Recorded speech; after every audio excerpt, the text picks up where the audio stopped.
Some of these stretches could be hamstring, calf, hip, thigh, groin, shoulder, and bicep. The exercise has been put in place to improve aerobic capacity. The client will start off with 30 seconds slow rowing on the rowing machine. After that 30, they then do another 30 seconds as fast as they can. This is to be repeated 10 times to make a total 10 minutes. However, if the client feels like they want to push themselves even more, they can just keep on repeating the process to make a number of minutes.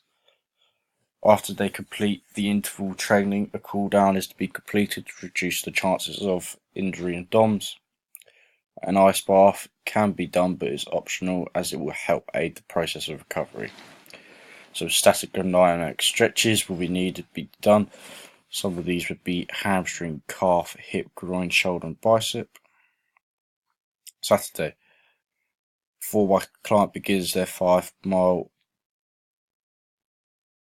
Saturday will be a repeat of Friday.